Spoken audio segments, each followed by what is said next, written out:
අයිබෝන් ඉතිං අද මේ වීඩියෝකෙන් ඔගොලොත් එක අපි කතා කරන්න යන්නේ KIIP කියන්නේ මොකක්ද කියන එක ගැන. ඉතිං ගොඩක් අය මට මැසේජ් දාලා අහලා තිබුණා මේක ගැන පොඩිපොඩි විස්තර. ඉතිං ඒ ඔක්කොම ප්‍රශ්නවලට උත්තර මං අද මේ වීඩියෝකෙන් ඔයාලත් එක්ක කතා කරන්න බලාපොරොත්තු වෙනවා. ඉතිං අද මේකින් මම රෙජිස්ට වෙන විදිය ගැන නම් කියලා දෙන්නේ නැහැ. ඒක ගැන ඉස්සරහට වීඩියෝ එකක් දාන්නම්. රෙජිස්ට වෙන්න අවශ්‍ය කට්ටිය ඉන්නවා නම් අපේ TB Vlogs page එකේ Facebook page එකේ දාලා තියෙනවා post එකක්. අන්න ඒක බලලා ඒ විදියට රෙජිස්ට වෙන්න. ඉතින් ඒ ගැන වීඩියෝ එකකුත් අනිවාර්යයෙන්ම ඉස්සරහට දාන්නම්. අද අපි බලමු KIIP කියලා කියන්නේ මොකක්ද සහ ඒක ගැන ඔයගොල්ලන්ට තියෙන ප්‍රශ්න වලට පිළිතුරු ටිකක් දෙන්න තමයි අද බලාපොරොත්තු වෙන්නේ. KIIP නැත්තං සහේතං ප්‍රෝග්‍රෑම් එක කියලා කියන්නේ කොරියාවේ ජීවත් වෙන අපි වගේ විදේශික අයට කොරියානු භාෂාව, එතකොට කොරියාවේ සංස්කෘතිය, නීතිය ඒ වගේ දේවල් පුරුදු පුහුණු කරලා අපිව කොරියානු සමාජයට ගැලපෙන විදියට හුරු කරන්න තියෙන වැඩසටහනකට. KIIP levels කීයක් තියෙනවද? KIIP levels 6ක් තියෙනවා. ඒ levels පටන් ගන්නේ 0 ඉඳන් ඉවර වෙන්නේ level 5න්. එතකොට මේ වගේ level 6ක් KIIP වල තියෙනවා.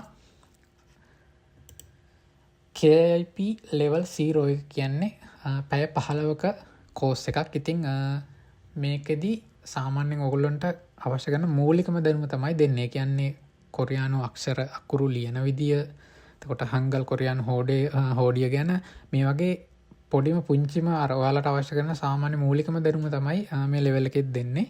ඉතින් මේකේ ක්ලාස් එකකට ජොයින් වෙන්න හැටි අපි ඉස්සරහදී කතා කරමු.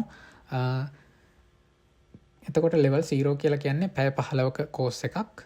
මේකෙදි මූලික දැනුම තමයි ඔයගොල්ලන්ට ගන්න පුළුවන් වෙන්නේ. ඊළඟට KIIP level 1 එකේ ඉඳන් 4 එක වෙනකන් පැය 100 කෝස් තමයි ඒවා තියෙන්නේ. එක level එකකට පැය 100ක් වගේ තියෙනවා. ඉතින් මේකෙදි කොරියානු භාෂාව සහ සංස්කෘතිය ගැන ගැඹුරින් ඔයගොල්ලන්ට කියලා දෙනවා. එතකොට ඔයාලට ව්‍යාකරණ වගේ දේවල් ඉගෙන ගන්න, ඊළඟට කොරියාවේ සාමාන්‍යයෙන් ඔය තියෙන දේවල් ඔයාලා හොස්පිටල් එකකට ගියාම ඔයාලගේ ලෙඩක් කියලා බෙහෙත් ගන්න හැටි, ඒ වගේ ගොඩක් දේවල් ගැන මේ ලෙවල් වලදී කියලා දෙනවා. ලෙවල් 5 තියෙන්නේ ඔයාලා PR එක වගේ ගන්න බලාපොරොත්තුෙන් ඉන්න අයට තමයි ලෙවල් 5 අනිවාර්යෙන් කරන්න ඕන. එතකොට මේකෙදී තමයි ගොඩක්ම නීතිය ගැන සහ ඉතිහාසය ගැන වගේ කොරියානු සමාජය ගැන තියෙන ගොඩක්ම දේවල් මේ ලෙවල් එකේදී කියලා දෙනවා. එතකොට මේකේ අර කොරියානු ජාතිකත්වය ලබා ගන්න බලාපොරොත්තු වෙන අය පැය 100ක් කම්ප්ලීට් කරන්න ඕන ලෙවල් 5. අනිත් අය ස්ථිර පදිංචි නැත්නම් PR එක ගන්න ඉන්න අය පැය 70ක් තමයි සම්පූර්ණ කරන්න ඕන. මේක KIIP level 5 කරන අයට නැත්නම් ජොන්හප්පෙයොන්ගා කියලා අපි මේකට කියනවා. ජොන්හප්පෙයොන්ගා එක කරන අයට තියෙන ප්‍රධාන වාසිය තමයි ඕගොල්ලෝ මේකේ අවශ්‍ය කරන පැය ගාන කම්ප්ලීට් කරලා තියෙනවා නම් ඕගොල්ලෝ F2 වීසා එකකට මාරු වෙනකොට ලකුණු 10ක් ඇඩිෂනල් ලකුණු 10ක් ඕගොල්ලන්ට හම්බ වෙනවා. KIIP ක්ලාස් එකකට ඇප්ලයි කරන්නේ කොහොමද කියලා ගොඩක් අය අහනවා. මේක ක්‍රම 3කට ඕගොල්ලන්ට කරන්න පුළුවන්. පළවෙනි ක්‍රමය තමයි socinet.go.kr කියලා මම මේ ස්ක්‍රීන් එකේ දීලා තියෙන වෙබ්සයිට් එකට ගිහිල්ලා ඕගොල්ලන්ට පුළුවන් 0 level එකේ ඉඳන් 0 level එකේ ඉඳන් ක්ලාස් එකකට ජොයින් වෙලා ඉස්සරහට යන එක. එතකොට මේක කොරියානු භාෂාව ගැන කිසිම දැනීමක් නැති අයට මේ විදිහට කරලා ඕගොල්ලන්ට level 0 ඉඳන් උඩට යන්න පුළුවන්. අනිත් ක්‍රමය තමයි ඕගොල්ලන්ට කොරියානු භාෂාව ගැන සාමාන්‍ය දැනුමක් තියෙනවා නම්, ඒ කියන්නේ කොරියාවේ දැන් අවුරුදු 3-4ක් පරණ කෙනෙක්ට යනවා නම් ඕගොල්ලන්ට පුළුවන් level test එක ලියලා එකපාරම level test එකට අපි කියනවා සාජුම් පෙයොන්ගා කියලා. සාජුම් පෙයොන්ගා එක ලියලා ඒකේ රිසල්ට් එකට අනුව level එකකට ඕගොල්ලොන්ම දානවා ඒගොල්ලෝ. ඒ කියන්නේ එයාලට ලකුණු ප්‍රමාණ තියෙනවා. ඔයා ලකුණු ඒ ප්‍රමාණය ගත්තොතින් ඒකට අදාළ level එකට ඔයාව දානවා. එතකොට මේක ටිකක් ඔයාලා ඔය වීසා එකක් මාරු කරගන්න එහෙම හදිස්සියේ ඉන්න අයට මේ වගේ සාජුම් පෙයොන්ගා එක කරන එක තමයි හොඳම. මොකද level 0 ඉඳන් ගියොතින් ඔයා උඩට යන්න වෙනවා. ඒ හින්දා level test එක කරලා ඔයගොල්ලෝ යනවා නම් ඔයගොල්ලන්ට අවශ්‍ය කරන level එකකට වැඩිපුර ලකුණු අරගෙන යන්න පුළුවන්කම තියෙනවා. ඊළඟ ක්‍රමය තමයි දැනට topic exam එක ලියලා තියෙන. ඉතින් මේ topic ගැන මම හිතන්නේ මම කලිනුත් කතා කරා. topic එක ලියන එක ලේසියි. මොකද මේ සහේතුන් ප්‍රෝග්‍රෑම් එකේ ගියොතින් ඔයා අනිවාර්යෙන් මේ ක්ලාස් වලට join වෙලා අර තියෙන පැය 100ද පැය 15ද ඒ ගණන් අනිවාර්යෙන් මේ ක්ලාස් එකේ level එකට අදාළව ඒක අනිවාර්යෙන්ම ඔයා කරන්න ඕන. මොකද ඒකේ එක්සෑම් එක ලියන්න නම් ඒගොල්ලෝ 180ක් බලනවා ඇටෙන්ඩන්ස්. ඉතින් ඔයාට එහෙම යන්න කරදරයි. මොකද මේ ක්ලාස් තියෙන්නේ සෙනසුරාදා ඉරිදා දවස්වල. සෙනසුරාදා වැඩ කරන කට්ටියට සමහරට යන්න බැරි වෙන්න ඉඩ තියෙනවා. මේ වගේ ප්‍රශ්න හින්දා යන්න බැරිනොත් ඔයාලට එක්සෑම් ලියන්න වෙන්නේ නැහැ. දැන් අලුත් නීතියට 2025 අවුරුද්දේ නම් ඒගොල්ලෝ මාන 10ක් ගන්නවා ක්ලාස් එකට දිගටම සම්බන්ධ වෙන්නේ නැති අයට. ඒ කියන්නේ ඔයා පැය 100ක් තියෙනවා නම් පැය 100ම කවර් කරලා නම් ඔයාගෙන් සල්ලි අය කරන්නේ නැහැ. නමුත් එහෙම බැරි වුණ කට්ටියගෙන් ගාණක් ඒගොල්ලෝ ගන්නවා මාන 10ක් 5ක් වගේ එක්සෑම් එකට ඇප්ලයි කරද්දී. ඉතින් ඒකින්ද එහෙම මොකක් හරි අපහසුතාවයක් තියෙන කෙනෙක් නම් ඕගොල්ලන්ට පුළුවන් ටොපික් එක්සෑම් එක ලියන්න. ටොපික් එක්සෑම් එක ලියද්දී ඕගොල්ලෝ ක්ලාස් වලට යන්න අවශ්‍ය නැහැ. ඊළඟට ඕගොල්ලෝ දැන් ගොඩක්ම අය බලන්නේ E74 වීසා එකට මාරු වෙනනේ. E74 වීසා එකට මාරු වෙද්දී ඕගොල්ලෝ ටොපික් 1 එකේ level 2 පාස් වෙලා තිබුණා නම් ඇති. මේක හරි ලේසි. මම ඒ ගැනත් වීඩියෝ එකක් ඕගොල්ලන්ට දාන්නම්.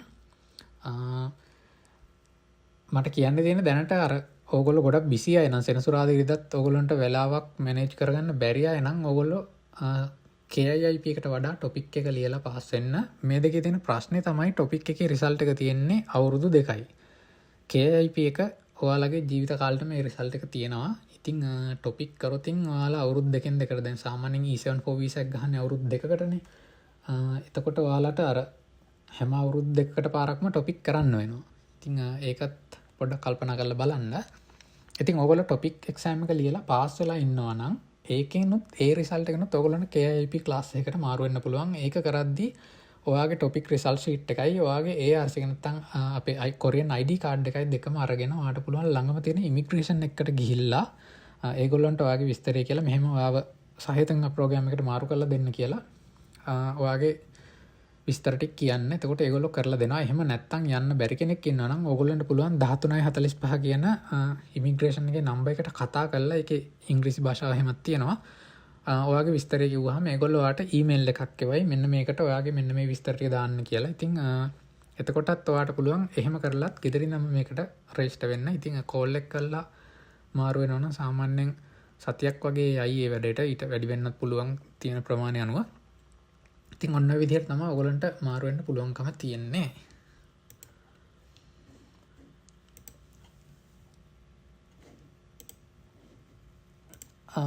KIP එක්සෑම් වර්ග මොනවද? මේකත් ගොඩක් අය අහනවා. ඉතින් මේකෙත් ටොපික් එක්සෑම් එකේ වගේම PBT සහ CBT කියලා ටෙස්ට් වර්ග දෙකක් තියෙනවා. පේපර් ටෙස්ට් එකක් සහ කම්පියුටර් ටෙස්ට් එකක්.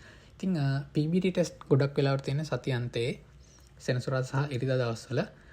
CBT එක්සෑම් තියෙන්නේ සතිය දිනවලත් තියෙනවා සති අන්තයේත් තියෙනවා. ඉතින් CBT කම්පියුටර් ටෙස්ට් දැනට ක්‍රියාත්මක වෙන්නේ ගුවන්මයොන්සි සහ තේජොන් කියන සිටිවල විතරයි. එතකොට මේවා සතිය මැද වුණත් ඔයගොල්ලන්ට කරගන්න පුළුවන්. දැනට මේ නගර දෙකේ විතරයි මේක ක්‍රියාත්මක වෙන්නේ.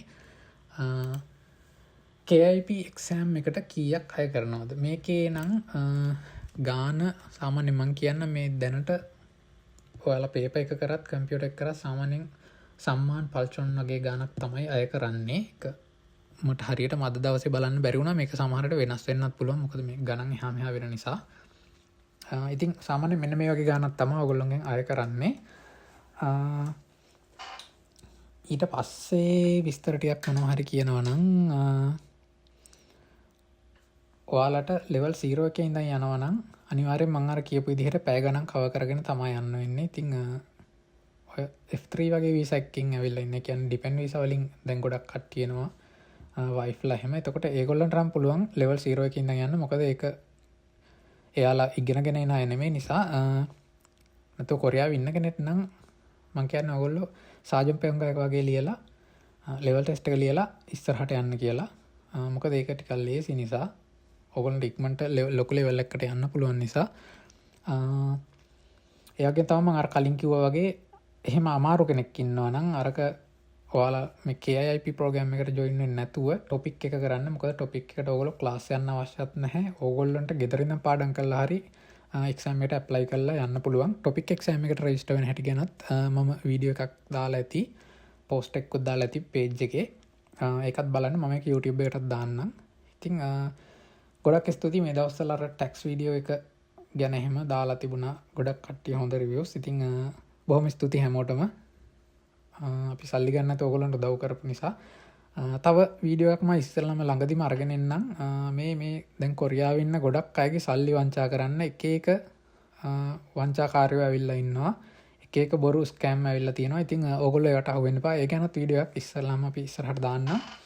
ඒ වගේම ඔයගොල්ලෝගේ සල්ලි හරියට ආයෝජනය කරන්න පුළුවන් කොහොමද කියලා කියන වීඩියෝස් එක්කත් අපි ඉස්සරහට අරගෙන එන්නම්. ඒක මේ අපි මම මුකුත් කරන දෙයක් නෙමෙයි. මං කොරියාවේ දැනට ඉන්න බැංකුවල නියෝජිතව සම්බන්ධ කරගෙන ඒගොල්ලෝ හරහා ඕගොල්ලන්ට කියන්නම් ඒගොල්ලොන්ගේ බැංකුව හරහා කොහොමද ඕගොල්ලොන්ගේ සල්ලි ආරක්ෂිතව ආයෝජන කරන්න පුළුවන් කියලා. ඉතින් අපි බලමු දෙන්න තුන් දෙනෙක් සම්බන්ධ කරගෙන මම දැනටම දෙතුන් දෙනෙක්ට කතා කරලා තියෙනවා. ඒගොල්ලෝ කිව්වා සම්බන්ධ වෙන්නම් කියලා. ඒගොල්ලන්ටත් වෙලාවක් තියෙන මටත් වෙලාවක් තියෙන වෙලාවක මේ ගැන ඕගොල්ලන්ට වැඩි විස්තර තියෙන වීඩියෝ එකක් අපි ඉස්සරහට අරගෙන එන්නම්. එහෙනම් ජය වේවා හැමෝටම. පරිස්සමෙන් වැඩ කරන්න. ගෙමක් ගහගමු හැමෝම එක්ක. ජය වේවා.